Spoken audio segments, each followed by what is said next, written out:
trabajar. Uno puede ser rígido en algunas cuestiones, como les decía antes, y en otras no. Y eso no significa que haya sufrimiento, pero hay veces que se sufre de más. Entonces, la idea es tratar de bajar la influencia de los procesos simbólicos, no de cambiar lo que las personas piensan. O sea, no cambiar las relaciones de los significantes, sino de reducir el peso que toda la red de relaciones tiene sobre nuestra conducta y que sea más orientada hacia aquello que elegimos como importante, aquellos que son nuestros valores, para tener mayor flexibilidad.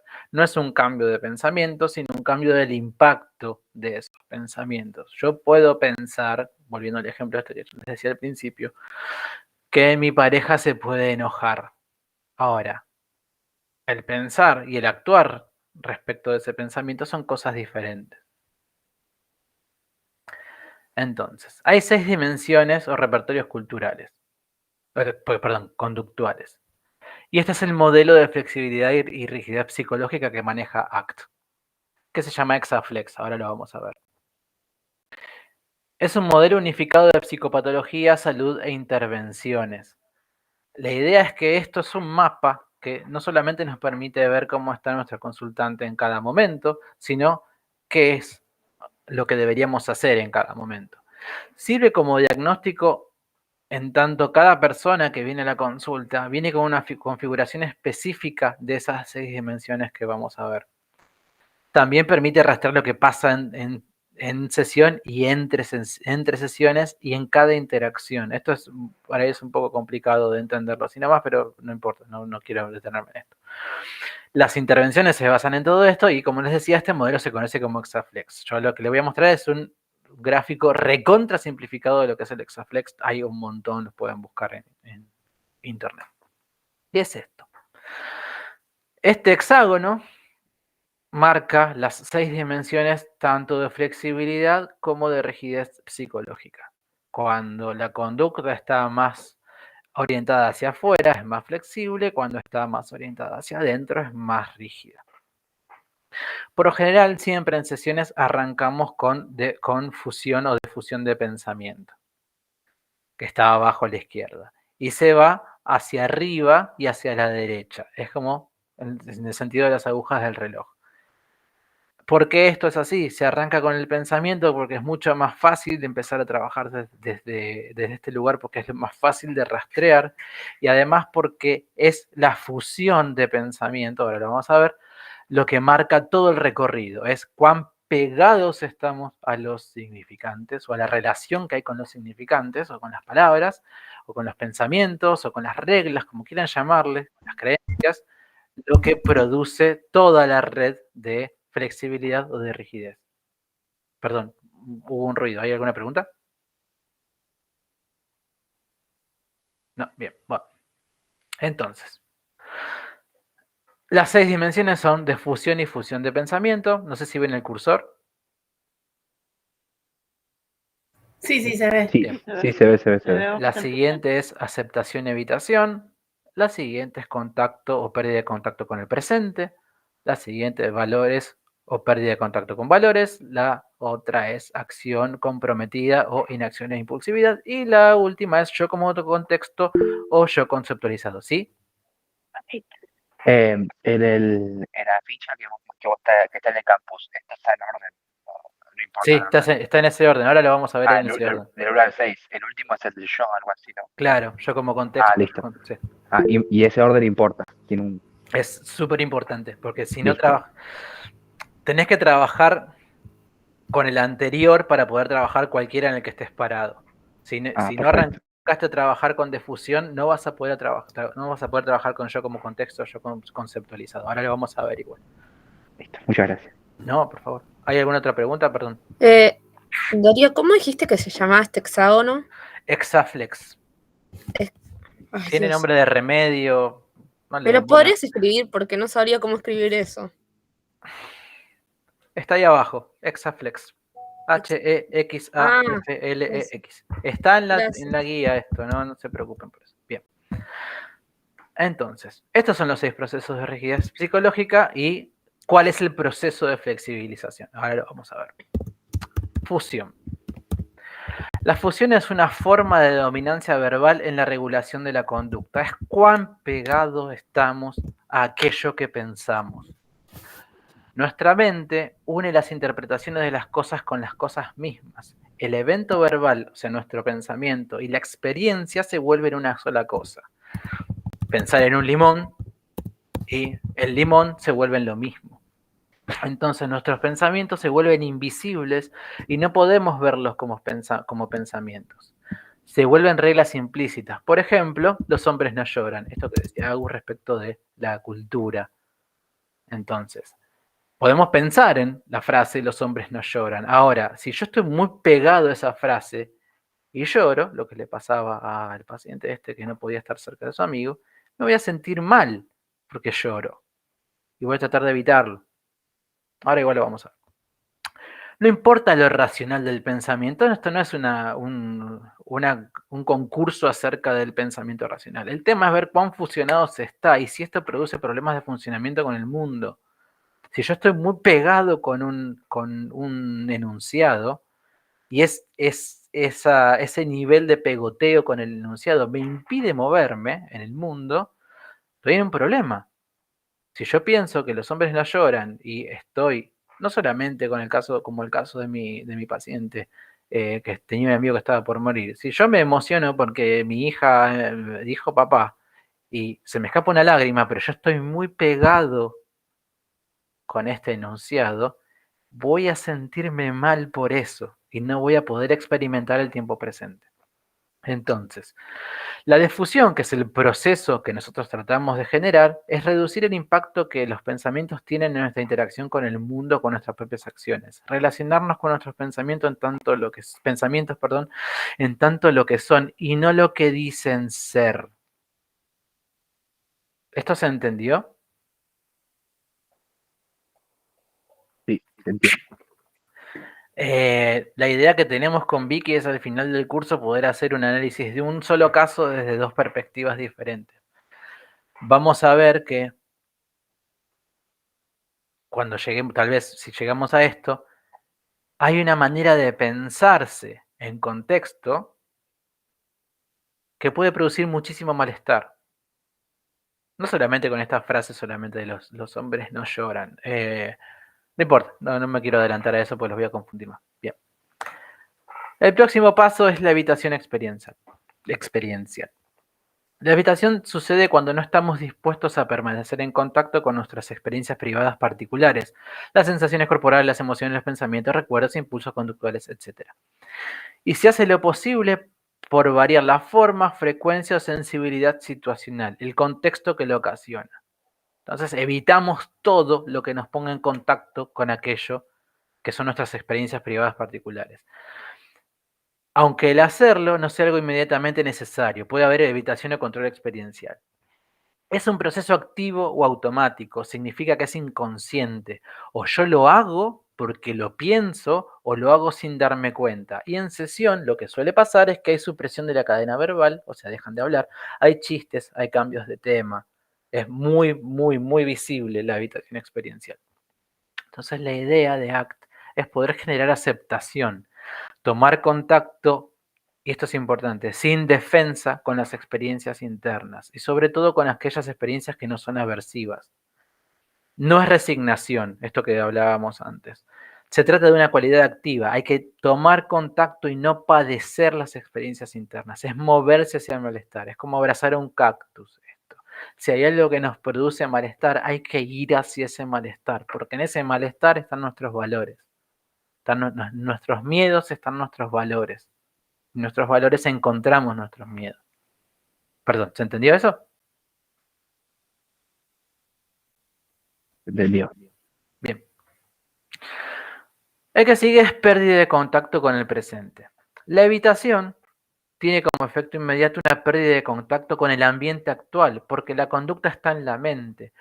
Como yo estoy muy pegado a un pensamiento y ese pensamiento evoca una emoción y yo estoy tratando de evitarlo, lo que hago es perder contacto con el ambiente, porque toda la conducta que no tenga que ver con suprimir el estímulo queda de lado. Entonces yo me quedo encerrado en mi mente. Es por esto que pasa esto, que los pacientes no pueden hablar. Hay una predominancia del pasado y del futuro conceptualizado, un autoconocimiento limitado. La gente empieza a hablar por lo que debería ser o por lo que fue, o por lo que cree que va a ser. No está hablando del presente, no puede hablar de lo que le pasa en este momento. La idea es promover contacto con el tiempo presente, extraer el foco atencional del ambiente externo e interno al momento con las cualidades del foco y la flexibilidad atencional. ¿Qué es esto que estoy diciendo yo trabándome? La idea es poder llevar el foco de atención hacia donde queremos y no hacia donde necesitamos para evitar algo que nos está haciendo mal. Entonces, movernos hacia el malestar implica también poder dirigir nuestra atención hacia ese malestar y empezar a poder ponerle palabras. Esto que hablaba antes Agus respecto de la educación emocional tiene que ver con esto. Poder ponerle el foco sobre las emociones también permite que podamos empezar a hablar de ellas y no estar todo el tiempo encerrados en nuestra mente tratando de evitar qué es lo que está haciendo sentir mal. ¿Esto se entendió?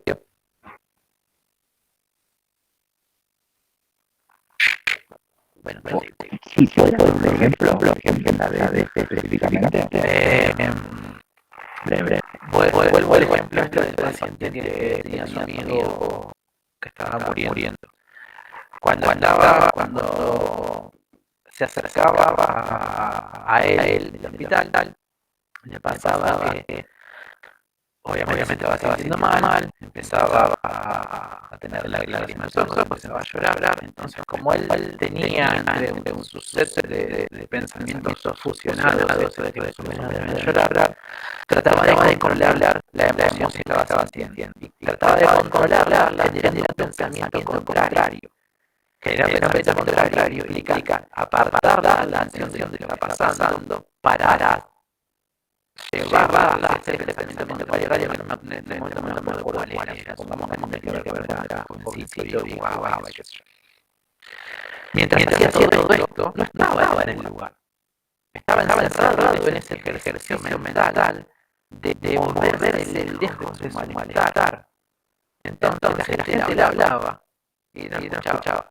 No estaba en el momento presente, estaba perdido, estaba del lado. ¿Se entendió esto? Ejemplo. Sí, muchas gracias. Bien. El siguiente es la pérdida de contacto con los valores. Y acá vuelvo a los valores que tanto estaba diciendo antes. Los valores son cualidades del ser que funcionan como utopías, son metas, no son objetivos. Nos permiten día a día y momento a momento tratar de ser lo que más valoramos. Por ejemplo, ser un buen amigo no es algo que podamos cumplir pasado mañana de una vez y para siempre. Es algo que tenemos que tratar de hacer todos los días si este fuera nuestro valor. Cuando hay mucha fusión y evitación, tiende a generarse un patrón vital que está dirigido a controlar las experiencias internas o a obtener cierto tipo de resultados externos, lo que son metas y objetivos. Y esto puede desconectarnos de vivir una vida con propósito. Quiero ser feliz, se sigue de metas de evitación de todo aquello que genere malestar. Y la paciente que su motivo de consulta es: quiero dejar de ser infeliz, quiero ser feliz en mi vida. Todo lo que le generaba malestar quedaba de lado, pero absolutamente todo iba desde la molestia que le producía el perro cuando ladraba, pasaba por su hija que estaba por recibirse en el colegio secundario, a poder plantear su malestar en el trabajo. Todo eso que generaba malestar se evitaba. Imagínense lo que era la vida de esta persona. Estaba todo el tiempo peleándose con un malestar que estaba presente, solo porque la idea era querer ser feliz. Era una idea muy fuerte, estaba muy pegada a este enunciado. Entonces, promover contacto con los valores se trata de ayudar a los consultantes a tener contacto y construir verbalmente un patrón generalizado y dinámico de actividad deseada. La pregunta en valores es: ¿quién querés ser en X ámbito? Por ejemplo, en las relaciones interpersonales. Esta pregunta suele ser respondida por aquello que falta. La gente cuando responde quién querés ser, nunca responde por el presente, responde por aquello que no está. ¿Quién querés ser? No puede ser quiero ser feliz. No es una pregunta sobre el ser. ¿Sería una persona feliz? Puede llegar a ser una respuesta por el ser. Y ahí la pregunta es: ¿qué es para vos ser una persona feliz? Y por lo general, cuando empiezan a contestar por esto, empiezan a conectar por aquello que no está. ¿Se entendió esto?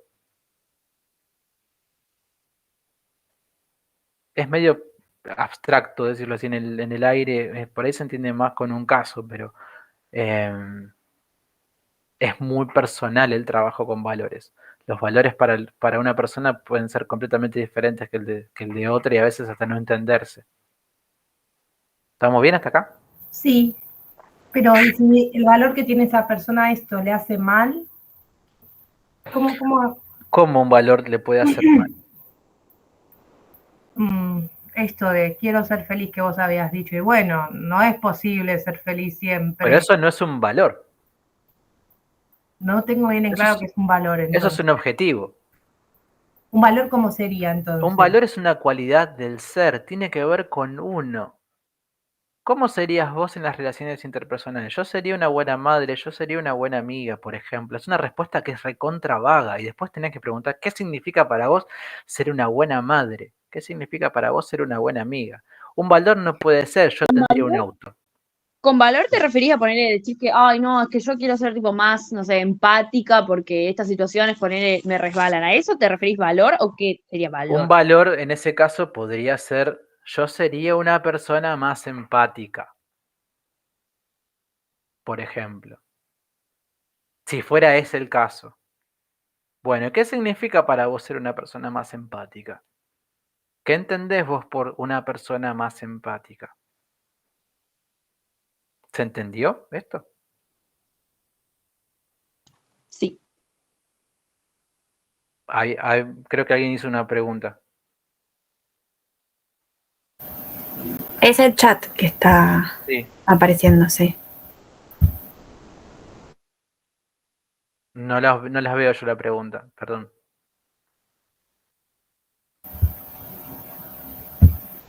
Creo que es un comentario de Karen. Dice, valor incluso define a la persona como algo valioso para sí mismo.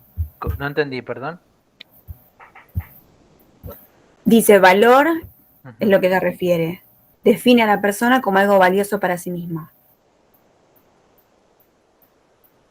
¿Va por ahí? Valor es una cualidad de ser, del ser.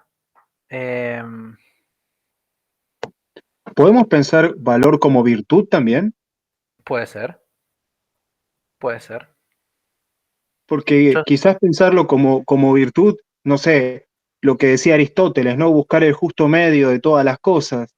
No ser en la batalla, no tirarte al arrojo y ser un vehemente, ni tampoco ser un cobarde y quedarte atrás y no pelear, sino como... Los valores no pueden ser cosas negativas.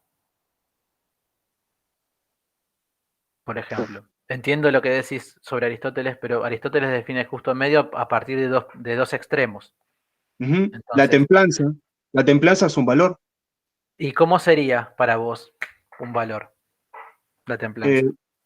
Y quizás este justo medio entre ser un cobarde y ser un arrojado.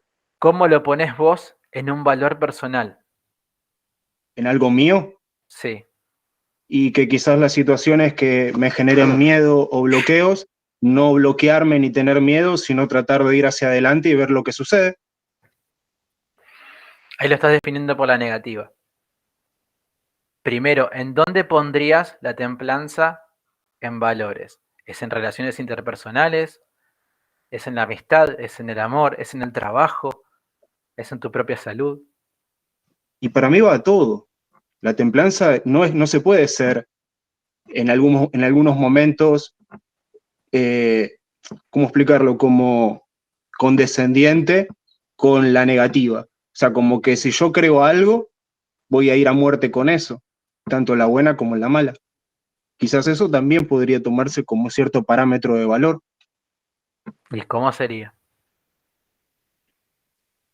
Cuando voy a un examen, a mí lo que me pasa, es que me quiero ir. Yo me siento en la silla, empiezo el examen y me quiero ir. Me molesta muchísimo tener que dar un examen. Sí. Entonces, lo que hago es no irme, quedarme, bancarme ese sentimiento, terminar y ya está, y pasó. ¿Se entiende? Eso es una conducta. ¿En qué valor estaría incluida esa conducta para vos? Y en la templanza, ¿Y cómo lo traducirías en una cualidad del ser? ¿Se entiende que la respuesta es yo sería esto? Pero a veces el contexto no ayuda. Pienso, por ejemplo, yo quiero ser mejor trabajador, pero capaz el contexto en tu trabajo no te ayuda a ser mejor trabajador. Eso no tiene nada que ver. Estamos evaluando valores y después cómo los podemos sostener es otra cosa. ¿Qué es para vos ser un mejor trabajador?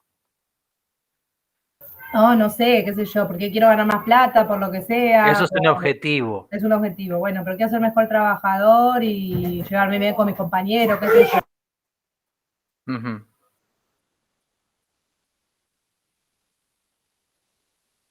A ver, ¿qué ejemplo les puedo dar?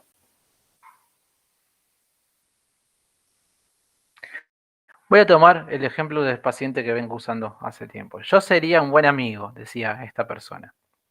¿Y para vos qué es ser un buen amigo? Para mí es estar presente en las buenas y en las malas. Bien.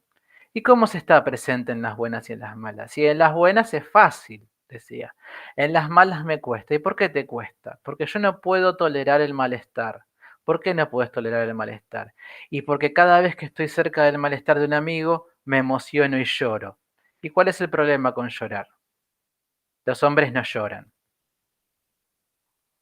Esto que estoy diciendo así nomás fue un laburo de meses hasta llegar a esto. Fue muy difícil avanzar en esto, porque cada vez que se acercaba a esta idea, mi paciente evitaba. Entonces, el valor para él era nada más que las frases en un buen amigo, encerraba un problema para él, porque lo dejaba de cara al sufrimiento. En algunos momentos, en otros no. Cuando está todo bien, cuando estamos tomando birra un día mientras comemos cerveza y estamos en la pileta, está todo bien. Ahora, cuando uno se está por morir, no estaba tan bueno para él. Y no estaba tan bueno para él porque hubo que trabajar un montón de cosas, y en ese montón de cosas apareció esta frase, esta fusión, esta frase tan particular que si uno lo tomaba así nomás, tal vez la había aprendido de su papá. Y la aprendió de su papá, pero la aprendió de su papá de una manera muy extraña, porque su papá estuvo recontra presente, no es alguien que le pegaba para decirle que los hombres no lloran. Es una persona que se hizo cargo de su familia, de él y de sus hermanos, cuando su mamá murió, cuando era muy chiquito, y a su viejo no lo vio llorar una sola vez. Hasta incluso el día que lo acompañó al hospital y se murió. Y se había armado esta frase: los hombres no lloran. Y no pudo aguantar un montón de situaciones respecto de esto. Y él no consultaba solamente por este caso en particular. Consultaba porque la esposa estaba cansada de que cada vez que discutían y a él se le venía la idea de que tal vez la pareja estaba por romperse, a él se le asomaba una lágrima y se iba corriendo. ¿Se dan cuenta de cómo funciona esto? Es un caso muy extremo, no es un caso cualquiera. Pero ¿se dan cuenta de más o menos cuál es el trabajo con valores?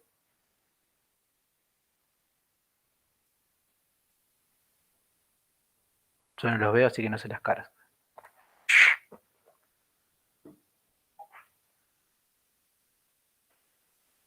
Más o menos va. Bueno. Sigo. Entonces, el proceso siguiente es inacción e impulsividad. Cuando hay fusión y evitación, los primeros dos, las conductas, como ya habíamos visto, pueden ser activas o automáticas. Desde el conductismo se las clasifica como por defecto o por exceso. No hay o hay mucho. No actuar o hacer de más. Esto pasa porque la conducta está guiada por experiencias internas transitorias, pensamientos y emociones, y todo aquello que hacemos para evitar el contacto con un estímulo que nos es aversivo. El resto se va.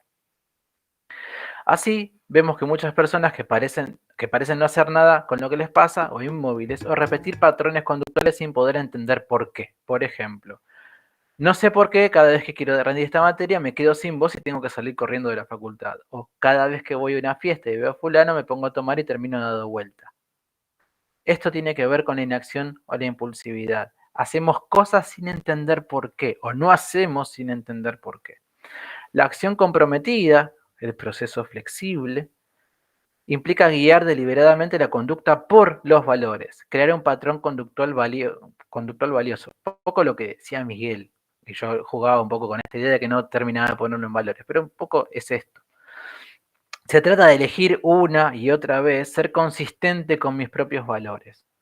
Si mis valores implican ser cuidadoso y amoroso con mis mascotas, y una de ellas está enferma y sufriendo mientras vive, deberé encarar la idea de tomar la decisión de terminar con su vida, por más doloroso que me parezca y más allá de saber que me voy a sentir mal por hacerlo y que la voy a extrañar. Esto es acción comprometida, ¿se entiende?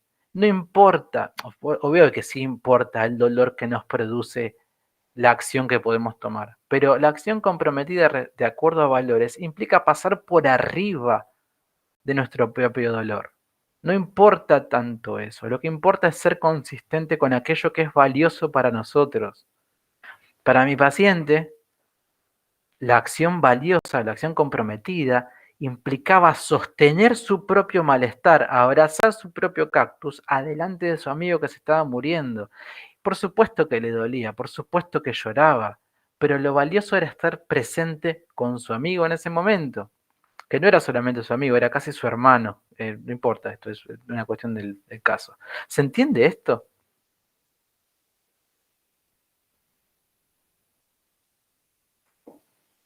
Sí, sí. Bien. Y el último proceso es el yo conceptualizado, yo como contenido. La fusión de pensamiento tiende a generar que exista poca distinción entre los contenidos de la experiencia y la persona que los experimenta. Dificulta notar la diferencia entre lo que siento versus lo que soy. No sé si se entiende a dónde voy con esto. Esta idea DSM-osa de soy depresivo, soy ansioso. La diferencia es hoy me siento hoy me siento un poco deprimido, hoy me siento un poco ansioso. No soy yo esto. Yo no soy mis pensamientos. Yo los experimento, pero yo no soy eso.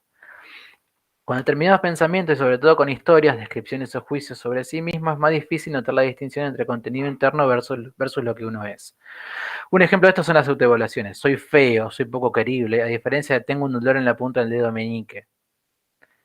El dolor en la punta del dedo meñique es recontraidentificable. Cuando yo digo soy feo, yo tengo una historia respecto de este pensamiento.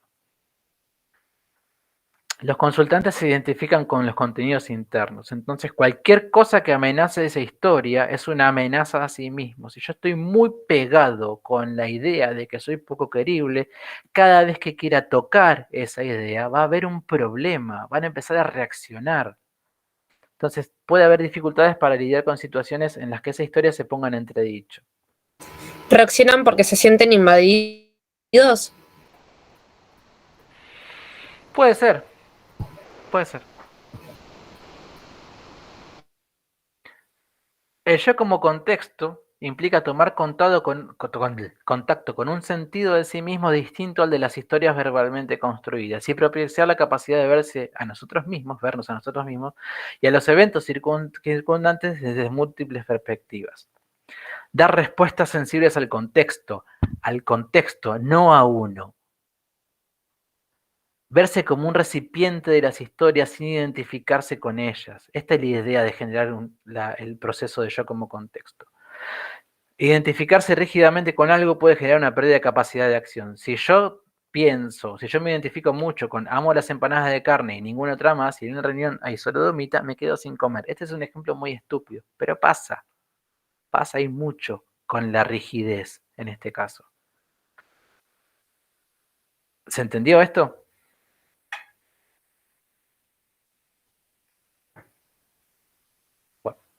¿Cómo va? Lo último, eso con el tema de la rigidez, ¿qué es lo que pasa con la rigidez? Perdón, Darío. ¿Cómo qué es lo que pasa con la rigidez? Si yo me identifico rígidamente con un pensamiento, lo que pasa es que pierdo capacidad de acción. Si yo digo, yo soy feo y nadie me quiere, y voy a una reunión en la que puedo conocer a alguien, lo que voy a hacer es estar así. O tal vez ni siquiera vaya a la reunión. Si yo estoy muy pegado con un pensamiento, lo único que puedo hacer es reaccionar a partir de ese pensamiento y no a partir de contexto. ¿Y es imposible que flexibilice? Sí, se puede. Si no se pudiera, no trabajaríamos nosotros. Sí, se puede. Se puede. Pero, o sea, sí, o sea, creo que, o sea, lo trabaja el conductista. Pero, por ejemplo, a ese paciente, si estuviese solo, no lo podría hacer, ¿no? No lo sé. No lo sé. Es difícil que un paciente pueda, así tan rígido, pueda flexibilizar solo. No, no es imposible. No es imposible. El tema es ver con qué tipo de pensamiento está tan pegado. Una cosa es esta tontería que yo pongo acá respecto de las empanadas, y otra cosa es pensar que es poco querible, pensar que es tonto, pensar que es poco interesante. Yo estoy trabajando con una consultante que es una persona, creo que se los comenté la clase pasada o la anterior, no me acuerdo bien, que tiene un postdoctorado, que es becaria de CONICET, etcétera, que es una persona que es recontra instruida, recontra interesante, pero ella cree que a nadie le interesaría jamás estar cerca de ella, porque vale poco. Imagínense lo que es la vida de esta persona que está súper arriba en términos de conocimiento y de instrucción, que cree que no vale nada. Está completamente pegada a este pensamiento. Entonces, como cree que no vale nada, en reuniones sociales no entabla nuevos vínculos. Porque el pensamiento que se le aparece, ¿y para qué? ¿Quién va a querer hablar conmigo? Si soy re poco interesante. No les voy a contar quién es. Una persona que a veces pueden llegar a ver en la televisión. No les puedo contar quién es, digo. No. O no decís nada, o... No, pero digo, es una persona que en el ámbito en el que se mueve está recontravalorada, pero ella no lo ve. Pero no es súper valorada. Pero también esta misma valor, no es también la que le permitió quizás que sea del CONICET, haber estudiado esto de no valgo nada, también no puede resultarle en hay esto. algo de eso. Hay algo de eso. No llegó ahí donde llegó por cualquier cosa. Está compitiendo con alguien ella. Está compitiendo con alguien que, en términos objetivos, si se quiere, sí está más arriba de ella. Profe, tire nombre, no va a salir de acá. No puedo. No puedo. Bien.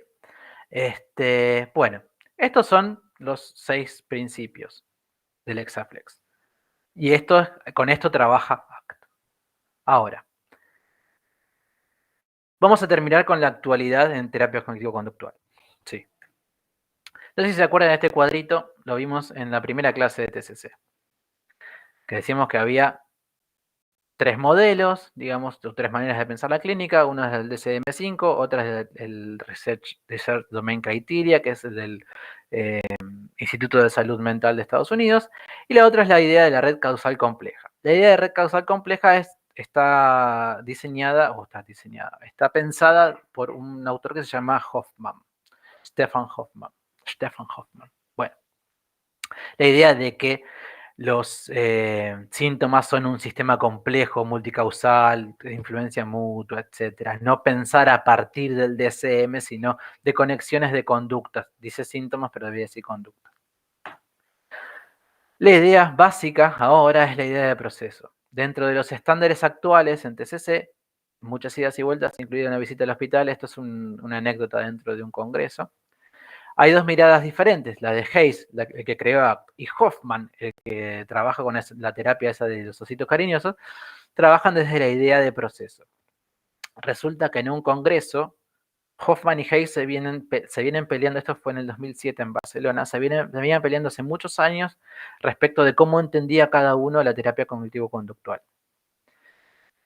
Resulta que Hayes tuvo la mala suerte de comerse una paella que le cayó mal y terminó en el hospital. Y al hospital lo acompañó Hoffman. Y cuando empiezan a hablar, se dan cuenta de que ellos piensan la clínica del mismo lugar con concepciones diferentes a nivel global, pero desde el mismo lugar, con la idea de un proceso. Entonces, ¿qué hacemos los clínicos? Julia, paciente hipotética, recibe un diagnóstico de depresión. Pero más allá de eso tiene problemas de pareja, tiene problemas para dormir, el perro tiene sarna. ¿Y cómo pensamos el problema? ¿Qué podemos hacer nosotros como clínicos? Les contaba la clase pasada que hay guías de tratamientos y nos puede ayudar un poco la guía. Hay guías de insomnio, guías de depresión, también es para terapia de pareja más depresión, pero la norma es que hay otros problemas agregados, hay una red causal de los problemas. Hay problemas económicos, hay problemas de consumo, hay problemas de redes sociales, etc. Redes sociales de apego, ¿no? De Facebook. Entonces las guías para estas cosas nos dejan solos, hacen agua. No trabajamos con diagnósticos, trabajamos con personas. Entonces, ¿a dónde vamos con esto de procesos? Hace muchos años, muchísimos años, que el modelo DCM es una pieza de museo. No nos gusta trabajar con el DCM, los que hacemos TCC. Lo detestamos el DCM. El problema grande que tenemos es que para conseguir financiamiento para la investigación necesitamos la etiqueta de un diagnóstico, porque si no, no te la dan la financiación. Esto es lo que le pasaba a Marshall Linehan con TLP. Siempre vimos la limitación de utilizar el DSM. No servía nada más que para poner una etiqueta y se terminó. Entonces, hoy estamos acá. De estos dos libros hay traducción al castellano. Terapia cognitiva conductual basada en procesos y más allá del DSM. La idea básica de estos autores es tratar de entender cómo son los procesos que generan el malestar y cómo se puede trabajar sobre eso sin pensar en un diagnóstico. Entonces, la clínica en TCC hoy ya se está yendo de pensar a los trastornos, de pensar al malestar en términos de trastornos y estamos pensando en qué procesos producen ese malestar. Nada. La idea es que hay 18 competencias clínicas basadas en la evidencia y... Perdón, Darío, ¿procesos sería procesos mentales? ¿Procesos serían... Procesos mentales de evitación, etcétera. Puede ser cualquier cosa que produzca malestar. La idea es trabajar sobre ese proceso para reducir el malestar, nada más. Nada más que eso. Y acá están las competencias, eso no importa, esto está dentro de los textos. Y terminamos. Bien. ¿Preguntas? Ninguna, ¿no? No, chiquillos. Sí, no, dale, Lore. Una pregunta, a ver si más o menos. Esta tercera ola incorpora entonces el texto. Y lo que se evalúa es la función que tiene el comportamiento de la persona con ese contexto. No. No es que incorpora el contexto. El conductismo ya hablaba del contexto. Esto es una vuelta al conductismo radical, a la primera clase de TCC. Lo que hace ahora es tratar de entender la función que una conducta pueda tener para la persona, no solamente en el contexto, sino para el conjunto de redes de pensamiento. No es el modelo ABC y se terminó. Bueno, esta persona está evitando esto porque tiene ansiedad. Bueno, está evitando y puede tener ansiedad, si se quiere pensar en estos términos, porque hay una manera de acercarse a algo o de alejarse a algo que tiene que ver con su propia vida, que tiene que ver con su propio contexto verbal, que tiene que ver con cuán pegado está cierto pensamiento, cuán dispuesto está a acercarse al sufrimiento, cuán dispuesto está a alejarse de ese sufrimiento. ¿Se entendió esto? La idea es entender qué función tiene cada conducta.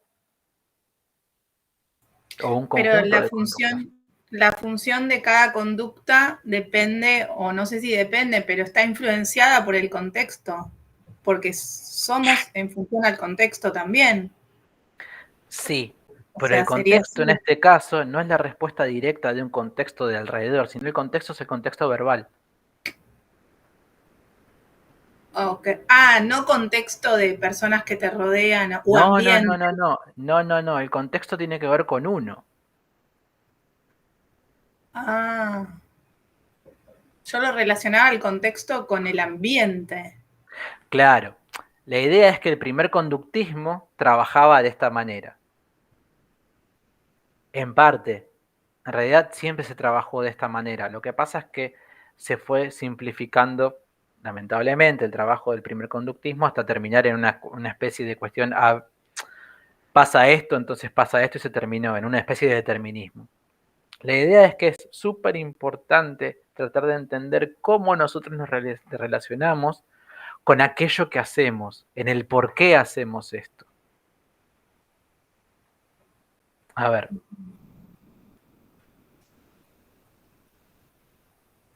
En el ejemplo este que yo ponía al principio de veo algo que le puede gustar a mi pareja o le sostengo la conversación y qué sé yo, había dos funciones diferentes. Una era afianzar la pareja, entonces yo reforzaba el contexto a partir de esto que estaba haciendo, y la otra era protegerme a mí mismo de la molestia que me ocasiona pensar en el desvalimiento acerca de perder la pareja. Es recontra complejo pensarlo en este sentido, o pensarlo de esta manera. Pero lo que sucede es que nosotros nos relacionamos con diferentes estímulos, con nuestros propios pensamientos, como si fueran cosas reales. Este es el contexto con el que estamos trabajando ahora. ¿Se entiende esto? Es como que el contexto son nuestras propias fantasías, una cosa así, no sé si llamarlo fantasías o padecimientos, historias que nosotros mismos nos inventamos y nos contamos, sí. Una cosa así. Sí, exactamente. Pero también porque aprendemos esto, nos enseñaron a esto. Pero eso que nos enseñaron sí tiene que ver con el contexto, como lo explicaba Lore, ese contexto ambiente, cultural y demás. ¿Sería así? Sí. Ah, ok. O sea, habría como este contexto sale del contexto ambiental. El contexto es todo. El contexto es absolutamente todo. Lo que sucede es que no esperen encontrar la respuesta en algo del ambiente. Yo estornudo y se levanta y alguien me mira. No es una relación punto por punto con la realidad. También tiene que ver el contexto en el que nosotros... El contexto otra vez. La relación que tenemos de aprendizaje con las palabras. ¿Cómo se los puedo decir? Claro, digo, pero siempre el aprendizaje es en función en donde vos estás. O sea, ¿entendés? No está fuera del contexto. No está fuera del contexto. No. Por ejemplo, mi paciente, cuando lloraba, no recibía una respuesta del ambiente. Nadie le decía, che, no llore, que los hombres no lloran. Nadie le dijo nunca que los hombres no lloran. Jamás se lo dijeron. Él armó esto a partir de una historia personal bastante complicada, y cada vez que se enfrentaba a esta frase, cuando se daba cuenta que estaba llorando, tenía un montón de quilombos. Y el contexto no reaccionaba a esto, el contexto físico, sus afectos, no reaccionaba a esto. Sí reaccionaba a lo que pasaba después. No te podía sostener una conversación donde se emocionaba un poco porque se levantaba y se iba a la mierda. El contexto en este caso es todo el conjunto de relaciones que había con los significantes en su propia vida. Si lo quieren hacer muy simple, es yo no lloro porque mi papá no lloró.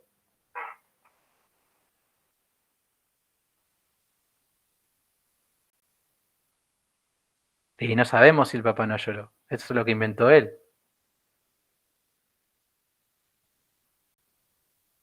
No sé, a nadie le importaba un carajo si lloraba o no lloraba. Bueno, de hecho sí, a los amigos le importó que no quisiera llorar delante de ellos. Pero bueno, esta es otra historia. Tiene que ver con el caso. Es muy complejo esta parte.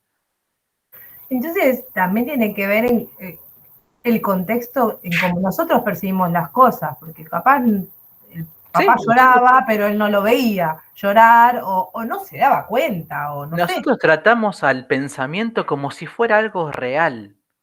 Esto es lo importante. Pensamos que son cosas. Pensamos que son cosas y que son cosas con peso, y cuando nos pegamos mucho a eso, sufrimos un montón. Sufrimos una barbaridad. Esto que yo les cuento de mi paciente. Yo no soy querible, soy poco interesante. La puta madre, yo no debo conocer a una persona más interesante que esta paciente. La enorme experiencia vital que tiene, las cosas que ha hecho, son enormes. Yo me quedaría, si no fuera paciente mío, fuera una amiga mía, me quedaría horas escuchándola hablar. Pero para ella esto es nada, porque está pegada a esto de que no es nada. Esto lo aprendió, por supuesto, en un contexto muy particular, y lo aprendió comparándose con alguien muy cercano. Pero nadie le dijo, vos sos menos que. Esto es algo que inventó ella, algo que aprendió ella.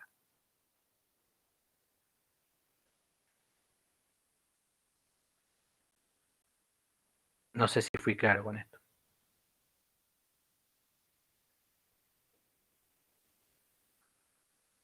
Bien, ¿más preguntas?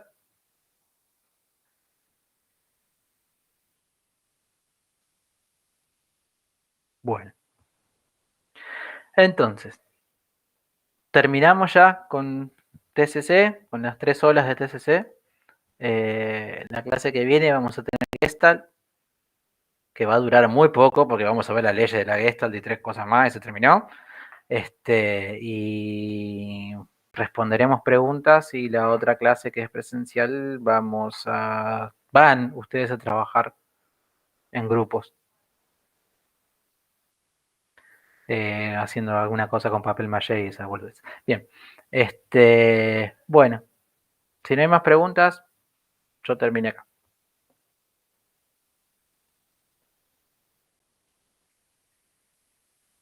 Bueno, nos vemos, cuídense. Chao, gracias. Chao.